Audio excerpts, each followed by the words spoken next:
اللہ کا ذکر کرنا. نبی صلی اللہ علیہ وسلم نے فرمایا جو آدمی اپنے بستر پر آئے لیکن اللہ کا ذکر نہ کرے وہ بھی اس کے لیے باعث حسرت ہوگا، یعنی بستر اس کے خلاف گواہی دے گا. عبداللہ بن مسعود کہتے ہیں کہ اللہ کا ذکر کرتے وقت نیند کا آنا شیطان کی طرف سے ہے، یعنی اللہ کے ذکر کے دوران سونا شیطان کی طرف سے. اگر چاہو تجربہ کر کے دیکھ لو، اور جب تم میں سے کوئی سونے کا ارادہ کرے تو اللہ تعالیٰ کا ذکر کرے. تسبیحات فاطمہ پڑھنا یہ ہر تھکاوٹ کا علاج بھی ہے. سیدنا علی سے روایت ہے کہ فاطمہ رضی اللہ تعالیٰ عنہا کے ہاتھوں میں چکی پیسنے کی وجہ سے تکلیف ہو گئی، گٹھے پڑ گئے، تو وہ اس کی شکایت لے کر نبی صلی اللہ علیہ وسلم کی خدمت میں حاضر ہوئی، کیونکہ انہیں پتا چلا تھا کہ آپ کے پاس کچھ غلام آئے ہیں، لیکن ان کی ملاقات نبی صلی اللہ علیہ وسلم سے نہ ہو سکی. اس لیے حضرت فاطمہ نے حضرت عائشہ سے اس بات کا ذکر کیا. جب آپ گھر تشریف لائے تو حضرت عائشہ نے اس کا تذکرہ کیا. حضرت علی بیان کرتے ہیں پھر آپ ہمارے ہاں تشریف لائے، ہم اس وقت اپنے بستروں پر لیٹ چکے تھے، ہم نے اٹھنا چاہا تو آپ نے فرمایا تم دونوں لیٹے رہو. پھر آپ میرے اور فاطمہ کے درمیان بیٹھ گئے. میں نے آپ صلی اللہ علیہ وسلم کے قدموں کی ٹھنڈک اپنے پیٹ پر محسوس کی. پھر آپ نے فرمایا تم دونوں نے جو چیز مجھ سے مانگی ہے کیا میں اس سے بہتر چیز نہ دوں، کیا اس سے بہتر بات نہ بتاؤں؟ جب تم اپنے بستر پر لیٹ جاؤ تو 33 بار سبحان اللہ، 33 بار الحمدللہ اور 34 بار اللہ اکبر کہو، یہ تمہارے لیے خادم سے زیادہ بہتر ہے. اس میں کیا سیکھنے کی بات ہے کہ جب بچے کو مطالبہ لے کر آئے تو کیا کرنا چاہیے؟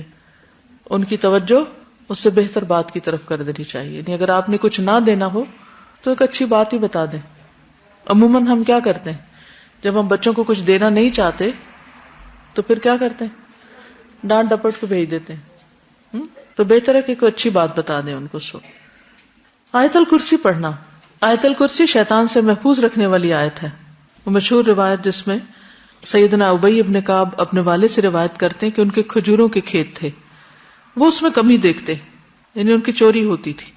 ایک رات انہوں نے چور پکڑ لیا. وہ ایک جانور سے مشابہ ایک نوعمر لڑکا تھا، جانور جیسی شکل تھی. انہوں نے سلام کیا تو اس نے جواب دیا. پوچھا تم کون ہو، جن ہو یا انسان؟ اس نے کہا میں جن ہوں. انہوں نے کہا اپنا ہاتھ میری طرف بڑھاؤ. اس نے اپنا ہاتھ بڑھایا. اس کا ہاتھ کتے کے ہاتھ کی طرح تھا، بال کتے کے بال کی طرح تھے. انہوں نے پوچھا کیا اس طرح جنوں کی تخلیق ہوئی، یعنی ایسی شکل ہوتی ہے؟ اس نے کہا میں یہ جانتا ہوں کہ جنوں میں مجھ سے زیادہ شدید اور کوئی نہیں. یعنی یہ نہیں بتایا لیکن کہا کہ میں ایک قوی جن ہوں. انہوں نے کہا تم میرے پاس کیوں آئے ہو؟ اس نے کہا مجھے خبر ملی ہے کہ تم صدقہ کرنا بہت پسند کرتے ہو تو میں تمہارے کھانے میں سے اپنا حصہ لینے آیا ہوں. انہوں نے کہا کیا چیز تم سے بچا سکتی ہے؟ اس نے کہا وہ آیت جو سورۃ البقرہ میں ہے، یعنی آیت الکرسی. لفظ نہیں آیت الکرسی بولا. جو کوئی اس کو رات کے وقت پڑھے گا وہ صبح تک مجھ سے پناہ میں رہے گا، اور جو صبح اسے پڑھے گا وہ رات تک مجھ سے پناہ میں رہے گا. پھر جب صبح کو انہوں نے اس بات کا ذکر نبی صلی اللہ علیہ وسلم سے کیا تو آپ نے فرمایا اس خبیث نے سچ کہا. یہ صحیح بخاری کی روایت ہے. تو اس میں ہم میں سے ہر ایک کو اپنے سامان کی حفاظت کے لیے کیا کرنا چاہیے؟ آیت الکرسی پڑھنی چاہیے. چوروں پہ نظر ضرور رکھنی چاہیے لیکن دوسرے چور بھی ہو سکتے ہیں. پھر سورۃ البقرہ کی آخری 2 آیات. سیدنا ابو مسعود بدری سے روایت ہے کہ رسول اللہ صلی اللہ علیہ وسلم نے فرمایا سورۃ البقرہ کی آخری 2 آیتیں جو کوئی رات کو پڑھ لے گا وہ اس کو کافی ہو جائیں گی. کون سی ہیں وہ 2؟ آمن الرسول بما. نعمان بن بشیر سے روایت ہے کہ نبی صلی اللہ علیہ وسلم نے فرمایا کہ اللہ تعالیٰ نے آسمان و زمین پیدا کرنے سے 2000 برس پہلے ایک کتاب لکھی. اس کتاب میں سے 2 آیات اتاری جن کے ساتھ سورۃ البقرہ کو ختم کیا گیا. جس گھر میں 3 رات یہ آیات پڑھی جائیں شیطان اس کے قریب نہیں آتا. سورۃ الکافرون رات کو سوتے وقت پڑھنی چاہیے. فروہ بن نوفل اپنے والد سے روایت کرتے ہیں کہ نبی صلی اللہ علیہ وسلم نے نوفل سے فرمایا قل یا ایھا الکافرون پڑھو اور اسی پر بات چیت ختم کر کے سو جاؤ، یعنی اس کے بعد اور باتیں نہیں کرو. بے شک اس میں شرک سے برات کا اظہار ہے. یعنی اس حال میں پھر اگر انسان دنیا سے رخصت ہو جائے تو گویا وہ شرک سے بری ہو کر رخصت ہوا. سورۃ الاخلاص اور معوذتین بھی پڑھیں. ابو الدرداء سے روایت ہے کہ رسول اللہ صلی اللہ علیہ وسلم نے فرمایا کیا تم اس سے عاجز ہو کہ ہر رات 1/3 قرآن پڑھ لو؟ صحابہ نے عرض کیا 1/3 قرآن کس طرح پڑھیں؟ آپ نے فرمایا قل هو اللہ احد 1/3 قرآن کے برابر ہے. یعنی رات کو سوتے وقت انسان اسے بھی پڑھ لے.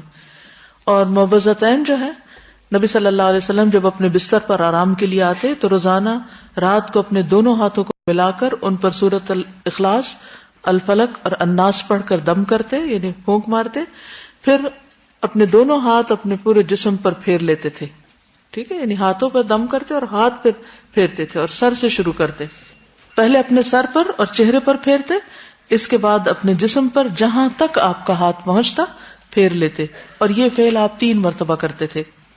ایک اور حدیث سے معلوم ہوتا ہے کہ نبی صلی اللہ علیہ وسلم اگر بیمار ہوتے تو حضرت عائشہ موعظتین پڑھ کر آپ کے ہاتھوں پر پھونک کر آپ کے جسم پر پھیر دیتی. اس سے یہ پتہ چلتا ہے کہ بیماری میں بھی یہ عمل جاری رہتا تھا. اب جیسے چھوٹے بچے ہوتے ہیں وہ خود نہیں پڑھ سکتے تو آپ خود اپنے اوپر بھی پھیر لیں اور ان کے اوپر بھی ہاتھ پھیر دیں.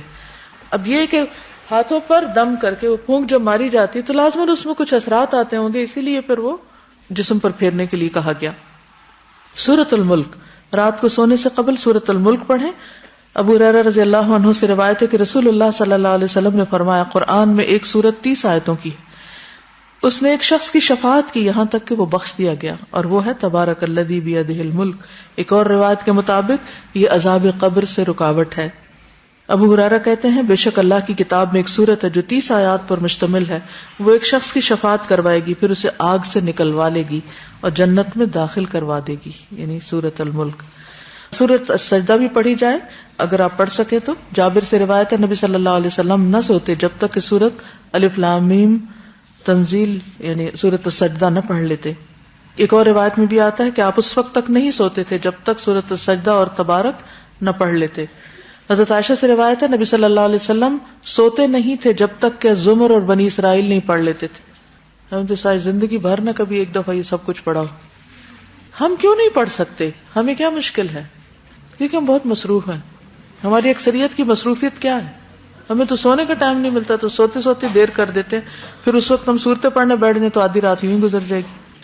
پھر کچھ اور مصنون دعائیں بھی ہیں جو رات کو بستر پر آ کر پڑھنی چاہیے.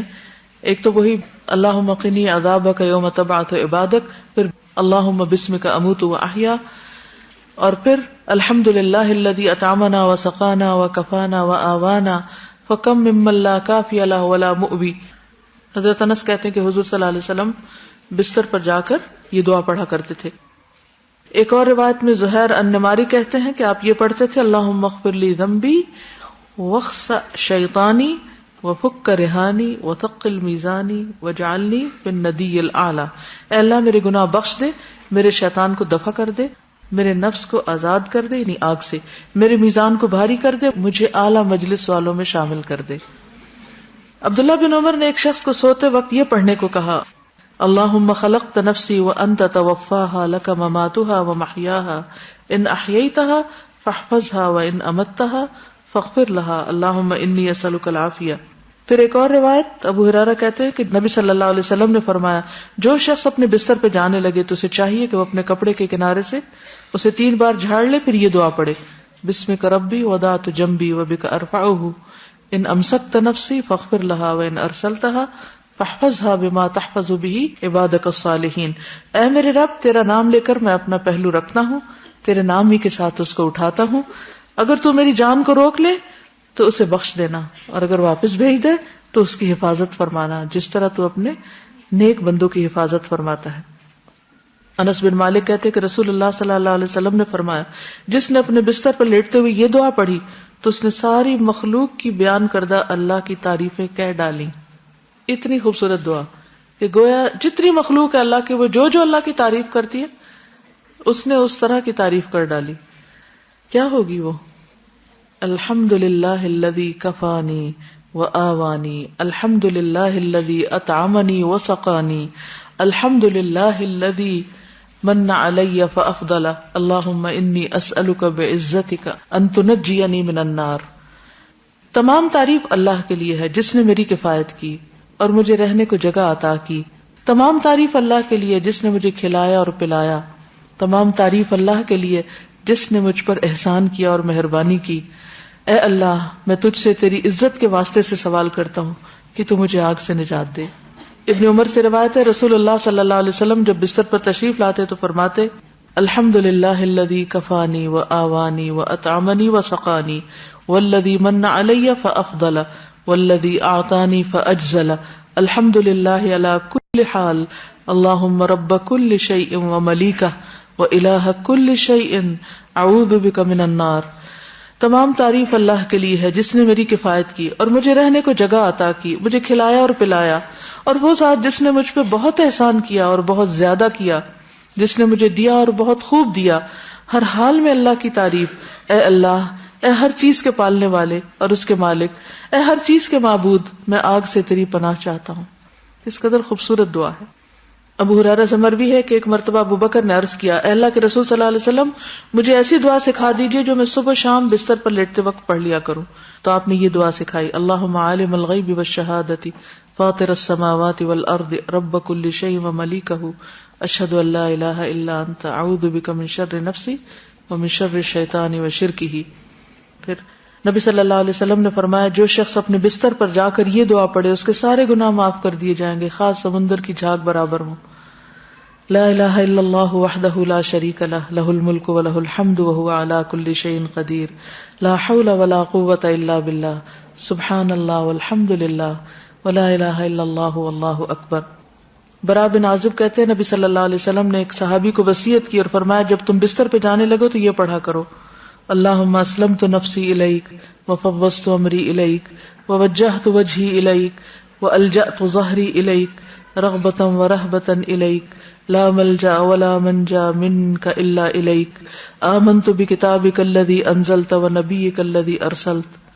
اے اللہ، میں نے اپنی جان تیرے حوالے کی، اپنا معاملہ تجھے سونپا، اپنے آپ کو تیری طرح متوجہ کیا، اپنی پشت کو تیری پناہ میں دے دیا، تجھ سے امید کے ساتھ اور خوف کے ساتھ، تیرے سوا کوئی جائے پناہ اور نجات کی جگہ نہیں. میں ایمان لایا تیری کتاب پر جو تو نے نازل کی اور تیرے نبی پر جس کو تو نے بھیجا. دیکھیے کتنے ذکر ہیں، کتنی دعائیں ہیں، ایک سے ایک بڑھ کر خوبصورت ہے.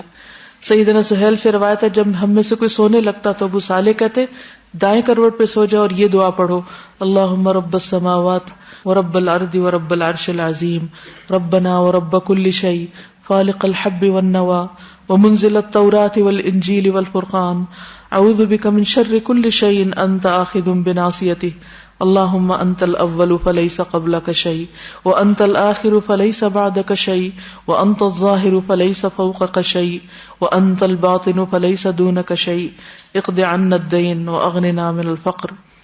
نیند آنے تک ذکر کرتے رہیں. ربیہ بن کعب اسلمی کہتے ہیں، میں دن کے وقت نبی صلی اللہ علیہ وسلم کی خدمت کرتا، جب رات ہو جاتی تو میں آپ کے دروازے پر جا کر رات گزارتا، میں آپ کو ذکر کرتے ہوئے سنتا رہتا، آپ سبحان اللہ سبحان اللہ سبحان ربی پڑھتے رہتے، یہاں تک کہ میں اکتا جاتا اور مجھ پہ نیند کا غلبہ آ جاتا اور میں سو جاتا.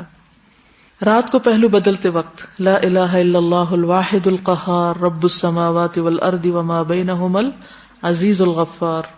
رات آنکھ کھل جائے لا الہ الا اللہ وحدہ لا شریک لہ، لہ الملک ولہ الحمد وہو علی کل شیء قدیر، الحمد للہ وسبحان اللہ ولا الہ الا اللہ واللہ اکبر ولا حول ولا قوۃ الا باللہ. پھر کہے اللہم اغفر لی، یا کوئی دعا کرے تو اس کی دعا قبول ہوگی. اگر بستر سے اٹھ کر وضو کرے اور نماز پڑھے تو نماز قبول ہوگی. پھر برا خواب آ جائے تو دعا پڑھیے، اعوذ باللہ من شر الشیطان وشرہا. پھر نیند میں ڈر جانے پر بھی دعا پڑھے، اعوذ بکلمات اللہ التامات من غضبہ وعقابہ وشر عبادہ ومن ہمزات الشیاطین وان یحضرون. زبانی یاد کر لیں ورنہ رات کو اٹھ کے لائٹ آن کر کے کہاں سے ڈھونڈ کے پڑھیں گے. نیند میں ڈر جائیں تو پڑھیں اعوذ بکلمات اللہ التامات من غضبہ وعقابہ وشر عبادہ ومن ہمزات الشیاطین وان یحضرون. پھر اسی طرح خالد بن ولید کہتے ہیں، میں رات کو نیند میں گھبرا جایا کرتا تھا، تو نبی صلی اللہ علیہ وسلم کی خدمت میں حاضر ہوا تو میں نے عرض کی، میں رات کو نیند میں ڈر جاتا ہوں تو میں اپنی تلوار اٹھا لیتا ہوں اور جو چیز سامنے آتی ہے اسے مار ڈالتا ہوں. آپ نے فرمایا، کیا میں تمہیں وہ کلمات نہ سکھاؤں کہ جو روح الامین نے مجھے سکھائے؟ میں نے کہا کیوں نہیں. آپ نے فرمایا، کہو اعوذ بکلمات اللہ التامات التی لا یجاوزہن بر ولا فاجر من شر ما ينزل من السماء وما يعرج فيها ومن شر فتن اللیل والنہار ومن کل طارق الا طارقا یترک بخیر یا رحمان. اسی طرح ایک اور روایت میں ہے، رسول اللہ صلی اللہ علیہ وسلم نے فرمایا، جو رات میں تکلیف اور مشقت اٹھانے سے گھبرائے اور ڈرے کہ دشمن اس سے لڑے تو وہ کثرت سے یہ کلمات پڑھے، سبحان اللہ والحمد للہ ولا الہ الا اللہ واللہ اکبر. وآخر دعوانا ان الحمد للہ رب العالمین.